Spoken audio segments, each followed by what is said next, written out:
We're back. Welcome to the Mind of Basketball podcast, also known as the M.O.B podcast, episode 70. I'm Evan. I'm Ja. It's our basketball podcast where we recap, break down, and analyze players and teams from previous games from the previous day. We are officially back from our break as the NBA is back from their break. So, Ja, how was your break? It felt kind of good, Felt kind of good because the days that we were off, I didn't have no work, so I got to just chill at home, play games, and chill with the bros whenever I got the opportunity. But that's it. That sounds like good vibes. Yep. Much needed. Oh my God. Yep, but we're back. Like I said, the NBA is back, and what else can we ask for? We're excited now. Basketball, second half of the season. This is where pretenders coming to contenders, and contenders turn into pretenders. This is it.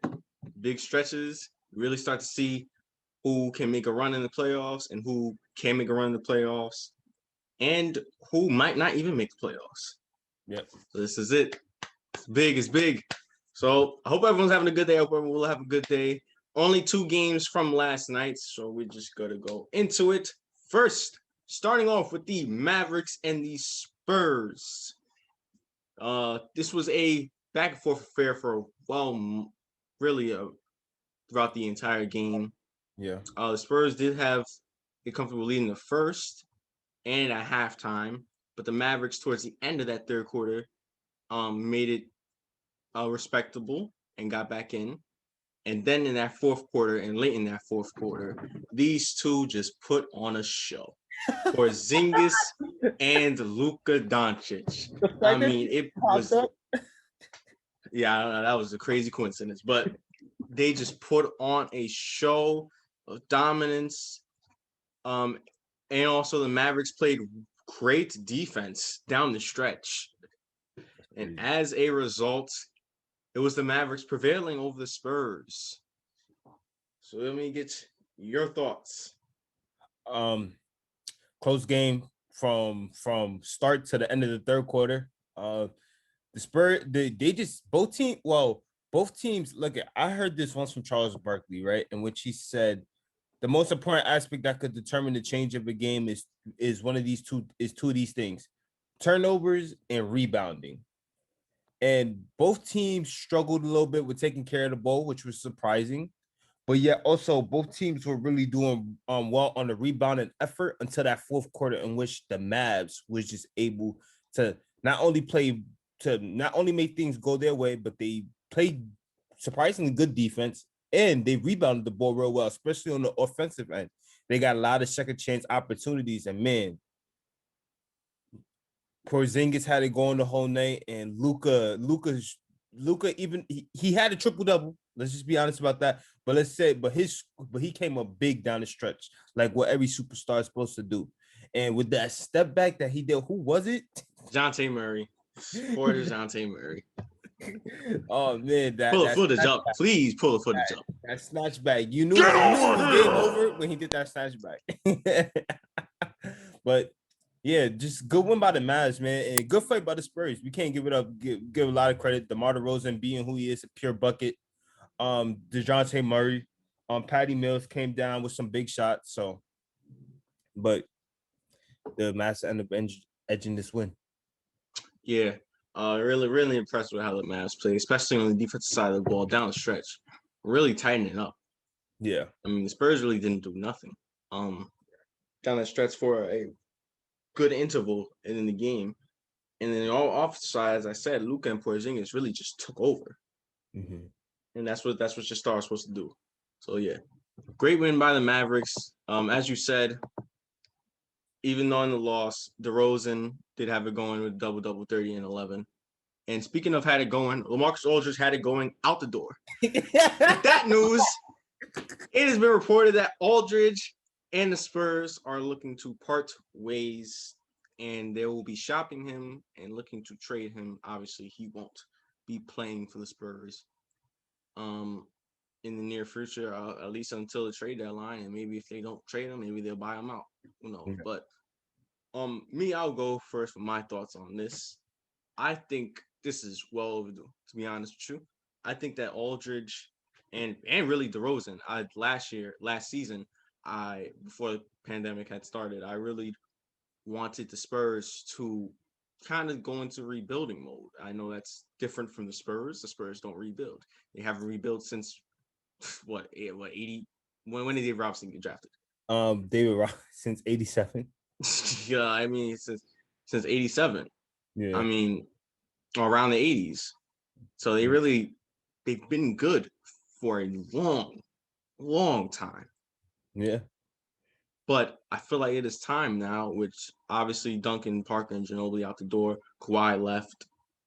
So now you have those young pieces. You have Kendall Johnson, have Lonnie Walker, and you have DeJounte Murray. yeah. I feel like it was just time, get some good pieces, either some good young pieces or good draft picks. Get some draft first round picks and get DeMar and Aldridge on a playoff contending team. Yep. That's what I thought. That's what I thought for over a year now. So I was really happy to see that they are finally parting ways. Aldridge gets to go to a contender. Hopefully Spurs get something good in return. So yeah, I don't have no problem with this. Yeah, man. LaMarcus Aldridge is a great big man, like, really talented, really skilled in that low block. But, he's getting to that old age, and, he's one of those individuals who don't have a ring. I know it don't really matter to us, really, but, like, at this point, being where he's at, you parting ways with him, might as well send him to a championship contending team and see the contributions he could do there, because it's just like, in my opinion, if it's not that, no disrespect him, there's no other use for him really, unless if you want him to be like, a mentor on like on a young team or something like that. You know what I mean? So yeah, this is long overdue, and the Spurs, they, they do need to go into rebuilding mode. It's really just like what you said. It's been a really long time, but But we'll um, see. It's been like I thought from last year saying the real goal, but this year they don't even really like they're good enough to still compete yeah, with the pieces they have. They trading Aldridge. I don't know if they. I'm pretty sure they just got to keep DeRozan now. Uh, obviously, actually, no, I don't think they're trading him. For this season, so pretty much they just got to stick with DeRozan yeah, from now, having some veteran leadership. Now, really, look if you think about the Spurs now, who was really the veterans on that team? DeRozan and Patty Mills. I don't. Who else is there in terms of veteran leadership? Rudy Gay, Rudy Yeah, Gay, Rudy Gay. Sorry, Rudy Gay, Patty Mills, and DeRozan. Now with Aldridge out. yeah, but nobody else in that team is really a veteran presence. Everybody is all young guys at that point. Yeah, so you can see they already, going into that spot. Yeah, So I like it. Aldridge, I think he's a guy that uh really the time kind of passed him by yeah, to the amount of NBA. He's a real post up player. He slowed down the pace of the game. He wasn't that fast, yeah, and he couldn't really shoot the three well. yeah. The league changed on him at the wrong moment. Yep. Yeah, and that's when he was dominant. It started to change. Yeah. Really, once he went to the Spurs. Exactly. So, but I still think he can be productive. He's gotten better with his three over the years, Mm-hmm. but I think on the right team, he can play Yeah. good basketball on the right team. Yeah. Yeah. As long as he just stays consistent, go to the right team with the right fit, which I think the Spurs are trying to do for him, he will be fine. Yep. So yeah, we'll see. We'll see which team he goes to. Yeah. All right. There was one other game that happened around the league. I'll let you take over the reins. This was the Grizzlies and the Wizards. Yeah. Grizzlies versus Wizards. Um, this was a really good game. You could technically say in a way of like, just the teams back and forth battle in between that late second quarter and that third quarter. But let's just be honest, Memphis had this game from start to finish a little bit. Their fast pace and their chemistry together was just amazing from an aspect of in which, like, the Grizzlies just had it clicking on all cylinders. And again, John Morant had a great game. Valanciunas had a great game. Desmond Bane, like that whole Grizzlies team is just like, one thing for sure. I don't think people give a lot of credit to is their chemistry. The reason why they succeed so well is because everybody's on the same page, same level. Everybody knows their role and they know who they follow. They know who their leader is, and that's Ja. And as a result, with Ja being the type of player they is, they follow at his pace. You can see how before Memphis went from they're still a gritty defensive team, but they're also with Ja Morant at the helm, they became into this kind of fast-paced, kind of fast break kind of style of play in a way too, in which when they have an opportunity to get some fast breaks or transition points going, they could get it. Yeah. As we always said, we've been impressed with Ja since he came into the league. Not with just his skill, which is already impressive, but in terms of his leadership Yeah, already and the presence that he brings, that's you don't see that in someone yeah, who's as young as he is. exactly. It's so surprising the way he just came into the game, came into the league, and you felt like he wasn't a rookie. Exactly. Nah, you're not lying about that. He looked like he was like just poised and just always calm and under control. Yeah, so that's one of the things I love about Ja. But yeah, and also shout out to Valanciunas 29-20 Yeah. um from last night. And he's been playing great basketball as the Grizzlies, playing like he's back in Toronto. I love to see it. I love to see the Grizzlies team playing well, staying within that, playing game range, playoffs range. That's all they need. Because Jaren Jackson is coming back soon. It's coming back soon. Good, But good. yeah, great win by the Grizzlies. All right. We already got into the news, really. Well, it will be more news, but we'll talk about that as we give our predictions for tonight's set of games. A pretty lengthy lineup. So let's get into it. First, starting off with the Pistons against the Hornets. Who you got? Hornets. Hornets. The first primetime game, TNT 7:30, featuring the Boston Celtics. Marcus Smart's return up against the Brooklyn Nets. However, no KD and no Blake Griffin for this game. All I gotta say is they still got Harden and Kyrie. You can't get better than that. So yep, I got the Nets. You're right about that. Right about that. But I got the Celtics.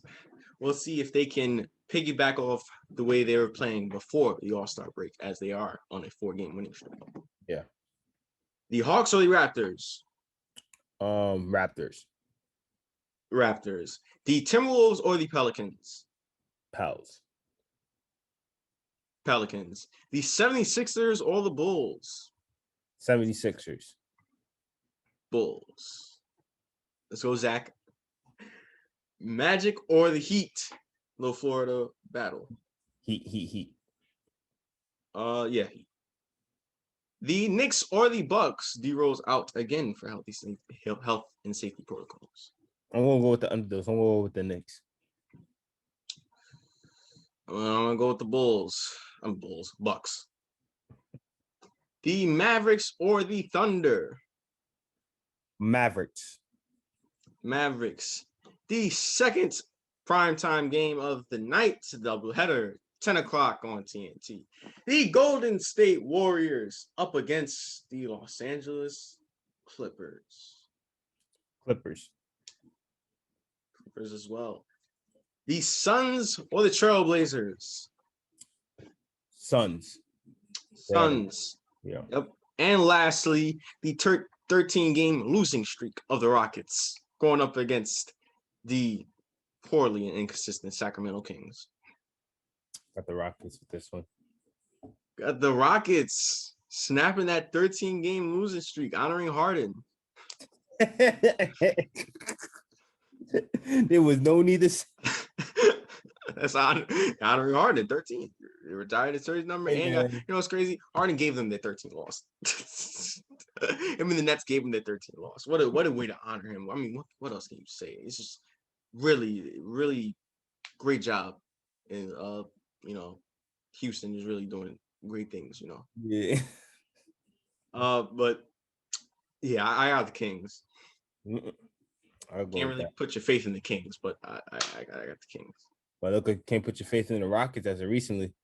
Well, that's because they were suffering with injuries. And speaking Mhm. of injuries, Christian Wood will be returning very soon. It seems not tonight, not tonight's game, but probably the game after that. So Yeah. be on the lookout because he's a rising star in this league. Yeah. All right. I think it's time to wrap things up. Any final thoughts on the return, second half of the season? Now there was somebody who I want to talk about from the Spurs, man. He just gives me like a lot of DeMar DeRozan vibes if he continues to progress. Lonnie Walker, he kind of gives me that DeMar DeRozan vibe. I think he has the abilities, the skills, and everything, and the potential to become that next DeRozan kind of player, just more athletic. I think isn't Lonnie Walker a better shooter? He is a better shooter. He is a better outside shooter. Yeah, I mean that would. Yeah. I do see the similarities in terms of his athleticism, Mm-hmm. but to me that's where it ends. I can understand that. I can respect that. He still has to develop more of his game, if his offensive game. Yeah, and DeRozan's a great mid-range scorer and a great post-up scorer. Yeah. I feel like Lonnie Walker could be deadly within that mid-range area, especially learning from the Rosen though. But I feel like he has the ability to put the ball on the floor at most times. You can see he has a good handle. Like he has a good handle. It's probably not anything crazy that you see, but he's really good at ball control. I feel like if he could just put those things together, he could be. Well, he's not going to be better than DeMar, obviously, but he could be something close or similar to it, especially learning for somebody like him. Similar mode, similar build, athleticism, and everything. It's just like, it's just close. Well, you say he's not going to be better than Lamar, but let's calm down now. Lamar's not better than that guy, so I mean, it doesn't really, it's not that high of a ceiling, Don't do that. No, it's not. He's not Kawhi. It's not like not like he's gonna get traded for him or something like that. It's not like he's gonna swap. All right. That's it. We ended there. Imagine getting traded for the team that you've been with for 9 years. Luca. Hey, Luca Doncic. Don Corleone. Fine. I have respect for DeRozan. I'm just making fun of you. So let me stop. I do have respect for DeRozan. But in terms of Lonnie Walker, I can see there's some things, but I think he can be his own player. Yeah. I respect. But yeah. Yep. Our return, like I said, second half of the season starting, a lot of basketball happening, a lot of things to go over. So we'll continue to provide you entertaining content and our information throughout this second half into the season. But yeah, this is where it is. Getting to that point, and you know what point I'm talking about. Playoff basketball is coming. Yep. It's coming up. It is, and it will be exciting. Yep. But for now, thank you guys for watching today's pod. Make sure to tune into tomorrow's podcast. Make sure you like, share, and subscribe. Also, follow our IG down in the description below. And once again, I'm Evan. And I'm Ja. And this is the Mind of Basketball Podcast.